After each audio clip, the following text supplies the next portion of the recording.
Welcome to Time News Studios.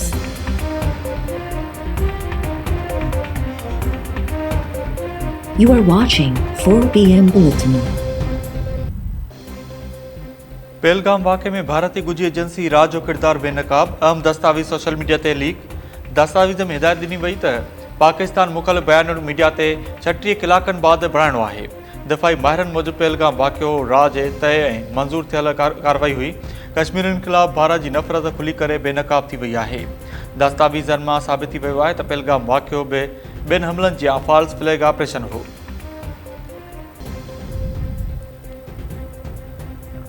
Bharat जे इंतहा पसंद मोदी सरकार सामूंडी फ़ौज जे आला उहिदेदार खां पोइ हवाई फ़ौज जे आला ऑफिसर खे बि बरतरफ़ करे छॾियो। भारतीय हवाई फ़ौज जे vice chief of air staff air marshal SP Dhakar खे उहिदे संभालण जे 7 महीननि खां पोइ उहिदे तां हटाए वियो। ज़रियुनि मूजिबि एयर मार्शल SP धाकर अंगारे जी राति वलरियल कश्मीर में राफेल जहाज़नि जी जारानी उॾामनि जो निगरान हो। पाक हवाई फ़ौज जे तरफ़ां राफेल जहाज़नि खे फ़ौरी ऐं इसराइती अंदाज़ में रोकण बैदि एयर मार्शल SP धाकर जी पेशेवरानी सलाहियतुनि ते सवाल उथारिया विया हुआ। भारतीय हवाई फ़ौज जे नायब सरबराह पंहिंजे पायलट जे राफेल हैंडलिंग ते अदम इत्मिनान जो इज़हार कयो। भारतीय राफेल जहाज़ पाकिस्तानी जदीद रेडार्स जे साम्हूं बेवस थी विया हुआ। पहलगाम वाक़े बाद उहा ॿी वॾी अस्करी तब्दीली आहे। उत्तर कमान जे आर्मी कमांडर खे पहिरियों ई तब्दीली कयो वियो हो। मोदी सरकार पहलगाम वाक़े बाद पाकिस्तान ख़िलाफ़ फौरी तौर ते कार्रवाई खां इनकार कंदड़ भारतीय lieutenant general MV Sachendra Kumar खे कमांडर नादरन कमांड जे उहिदे तां हटाए छॾियो हो।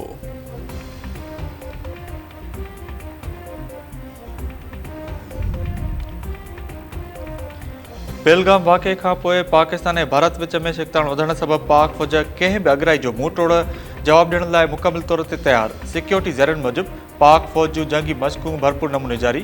जंगी हिकमत अमली खे नज़र में रखंदे जदीद हथियारनि जो अमली मुज़ाहिरो। जंगी मशक़नि जो मक़सदु दुश्मन जी कंहिं बि अगराई जो भरपूर ऐं मुंहुं तोड़ जवाब ॾियणु आहे। पाकिस्तान ऐं भारत विच में शिकताण बादे खैबर पख्तूनख्वा जे 29 ज़िलनि में सायरन लॻी विया। KP जे सिविल डिफेंस डायरेक्टोरेट तरफ़ां जारी कयल पधिराई मूजिबि 29 ज़िलनि खे सायरन फ़राहम कया विया आहिनि। हमले जी सूरत में 15 किलोमीटर्स ताईं सायरन आवाज़ ॾियण जी सलाहियत रखनि था। पेशावर, एबटाबाद, मर्दान, कुआट, सवात, डेरा इस्माइल खान, बनू, मलाकंड, दीर लोअर समेत ॿियनि ज़िलनि में सायरन लॻाए विया आहिनि। हुकूमत लेफ्टिनेंट जनरल मोहम्मद आसिम मलिक खे क़ौमी सलामती जो नओं सलाहकार मुक़ररु करे छॾियो। ISI जो सरबराह मुल्क जो 8हों क़ौमी सलामती जो सलाहकार बणिजी वियो।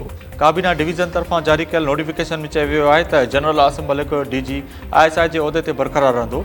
क़ौमी सलामती जे सलाहकार जी इज़ाफ़ी चार्ज संभालींदो। अमरीकी परॾेही वज़ीर मार्को रूबियो जो वज़ीर आज़म शहबाज शरीफ़ ऐं भारतीय परॾेही वज़ीर शंकर सां टेलीफोन राब्तो। खिते में इस्तेहकाम लाइ पाकिस्तान ऐं भारत खे गॾिजी कमु जारी रखण ते ज़ोर। शहबाज शरीफ़ जी अमरीकी परॾेही वज़ीर खे पहलगाम वाक़े खां पोइ पाकिस्तान जे मौक़िफ़ खां आगाही। वज़ीर आज़म शहबाज शरीफ़ भारत जी अगराई खे मायूस कंदड़ ऐं गणती जोॻो करार ॾींदे चयो त पाकिस्तान हर क़िस्म जी दहशतगर्दी जी मज़म्मत करे थो। कश्मीर मसइले जो पुरअमन हल ॾखण एशिया में इस्तेहकाम यक़ीनी बणाइण जो वाहिद रस्तो आहे।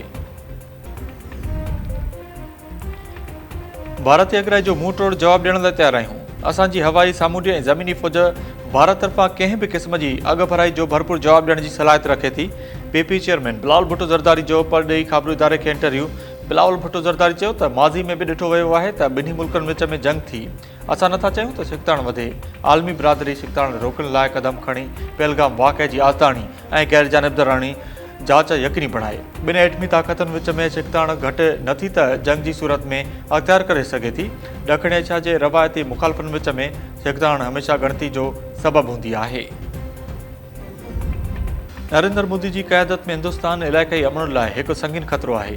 तहरीक इंसाफ़ जी सियासी कमेटी ऐं कोर कमेटी जे गॾियल पधिराई में चयो वियो आहे त पाकिस्तान हिकु नाज़ुक मोड़ ते बीठो आहे। भारती धमकियुनि जे जवाब में हाई अलर्ट जो ऐलान कयो वियो आहे। अहिड़े वक़्त में क़ौमी इताद ऐं एतमाद जोगी क़यादत अणटिर आहे। असां हिन जंग जी हिमायत ऐं मरण जे ख़तरनाक इरादनि जी मज़म्मत कयूं था। PTI बानी ताक़त ऐं वाज़े रद्द अमल जो मुज़ाहिरो करे रहियो आहे। PTI बानी जी 190 मिलियन पाउंड केस में सज़ा ख़िलाफ़ अपील हलंदड़ साल इस्लामाबाद हाई कोर्ट में मुक़ररु थियण जो को बि इम्कान नाहे। Registrar office Islamabad high court में रिपोर्ट जमा कराए छॾी। रजिस्ट्रार ऑफिस जी रिपोर्ट में चयो वियो आहे त PTI बानी जी 190 मिलियन पाउंड केस में सज़ा ख़िलाफ़ अपील हलंदड़ साल मुक़ररु थियण जो को बि इम्कान नाहे। National judicial policy making committee जे फ़ैसिलनि मूजिबि पहिरियां ॿुधणी हेठि हलंदड़ केस ऐं अपीलूं उकलायूं वेंदियूं। हिन वक़्तु सज़ा आयल ॾोहरियुनि जूं 279 अपीलूं ॿुधणी हेठि आहिनि। मौत जी सज़ा ख़िलाफ़ 63 ऐं उमिरि क़ैद जी सज़ा ख़िलाफ़ 73 अपीलूं ॿुधणी हेठि आहिनि। अपीलूं दाख़िल थियण बाद पंहिंजे वारे ते मुक़ररु थींदियूं। PTI बानी 31 जनवरी 2025 ते अपील दाख़िल कराई हुई।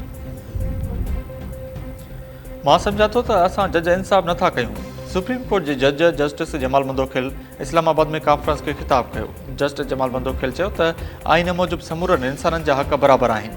आइन मूजिबि कंहिंखां बि अवां ज़बरदस्ती कमु नथा वठी सघो। असां क़ौम जे हक़नि जे तहफ़ुज़ लाइ हलफ़ कयो आहे। अलाह मूंखे ऐं मुंहिंजे साथियुनि खे हलफ़ जे पाबंदी जी तौफ़ीक़ ॾिए। जॾहिं असां गॾु वेंदासीं त मूंखे यकीन आहे मसइला हल थी वेंदा। को मज़दूर कंहिंजो ग़ुलाम न हूंदो आहे। पाकिस्तान समेत सॼी दुनिया में पुरतनि जो आलमी ॾियारो मल्हायो पियो वञे। पुरत अॼु आलमी ॾियारे ते बि हक़नि खां बेख़बर मानी गभे लाइ अॼु बि मज़दूरी करण ते मजबूर बणियल। हैदराबाद, सखर, लाड़काणो, नवाबशाह, कंबर, शहदाद कोट, कंदकोट, घोटकी, उमरकोट, सांगड़ ऐं ॿियनि शहरनि में रैलियूं ऐं तक़रीबूं कोठाए शिकागो जे शहीदनि खे भेटा पेश। कंदकोट में फुरदुरान मज़ाहिमत ते नौजवान गोलियूं हणी क़तल। वारसन जो इंडस हाईवे ते लाश रखी धरणो, ट्रैफ़िक मुअतल। वारसन जो चवणु आहे त नौजवान वकार भंगवार खे हथियारबंद फुरदुरान मज़ाहिमत करे गोलियूं हणी क़तल करे फ़रार थी विया। जवाबदारनि जी गिरफ़्तारी ताईं धरणो जारी रहंदो। मुड़ुसु हथियारनि जी ज़रूरत ते मुंहिंजी 16 वरनि जी भेण खे अगवा करे वियो आहे। चाचरवासण नारी मासूम पुट खणी नगर पार्कर प्रेस क्लब अची वई। नारी डानी कोहली धाईंदे चयो त मुड़ुसु धारची कोहली हथियारनि जी ज़रूरत ते मुंहिंजी भेण अमियान खे अगवा करे वियो आहे। पुलिस मदद करण लाइ तयारु नाहे। नोटिस वठी मुड़ुस ख़िलाफ़ कार्रवाई करे भेण खे बाज़ियाब कराइण जो मुतालबो। ऐं मौसमियात खाते पारां सिंध समेत सॼे मुल्क में बरसातुनि जी अॻकथी। मौसमियात खाते जो चवणु आहे त सखर, घोटकी, शिकारपुर, जैकबाद में अॼु शाम या राति जे वक़्तु गजगोड़ सां बरसाति जो इम्कानु आहे। लाड़काणो, शहीद बेनज़ीराबाद ऐं खैरापुर जे भर पासे वारनि इलाइक़नि में बि बरसाति जो इम्कानु ज़ाहिर। इस्लामाबाद, पंजाब, KP ऐं बलूचिस्तान में बि बरसाति जो इम्कानु।